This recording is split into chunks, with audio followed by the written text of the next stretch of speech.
பொங்கல் பண்டிகையை முன்னிட்டு தஞ்சையில் வெல்லம் தயாரிக்கும் பணியில் தொழிலாளர்கள் முழுவீச்சில் ஈடுபட்டுள்ளனர்.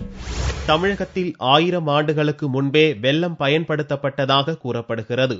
வாதம் மற்றும் செரிமான பிரச்சனைகளுக்கு மருந்தாகவும் வெல்லம் பயன்படுகிறது. கரும்பு சாறு மற்றும் பதநீர் கொண்டு தயாரிக்கப்படும் வெல்லம் சர்க்கரை பொங்கல் உட்பட பல்வேறு இனிப்பு உணவுகள் செய்வதற்கும் பயன்படுகிறது. தஞ்சை மாவட்டத்தில் பல இடங்களில் கரும்பு தோட்டம் அருகே கொட்டகை அமைத்து வெல்லம் தயாரிக்கும் பணியில் தொழிலாளர்கள் மும்மரமாக ஈடுபட்டுள்ளனர். கரும்பு சாறு எடுத்து அகண்ட பாத்திரத்தில் ஊற்றி 200 டிகிரி செல்சியஸ் வெப்பத்தில் சூடாக்கி பாகாக மாற்றுகின்றனர். அதை லேசான சூடுடன் கையில் உருட்டி உருண்டை வெல்லமும் அச்சுகளில் ஊற்றி அச்சு வெல்லமாகவும் தயாரிக்கின்றனர். இங்கு தயாரிக்கப்படும் வெல்லம் தமிழகம் முழுவதும் பல்வேறு மாவட்டங்களுக்கு அனுப்பப்படுகிறது. கரும்பை வெட்டி ஆலைகளுக்கு அனுப்புவதால் கிடைக்கும் வருவாயை விட வெல்லம் தயாரிப்பதால் அதிக லாபம் கிடைப்பதாக தொழிலாளர்கள் தெரிவித்தனர்.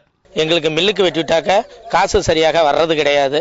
ஆகையினால பொங்கல் தீபாவளிக்கு வெல்லம் அச்சு வெல்லம் போடுவோம். அச்சு வெல்லம் போட்டு எங்களுக்கு போதுமான விலையும் கிடைக்கின்றது. வட்டு வெல்லமும் போடுவோம்.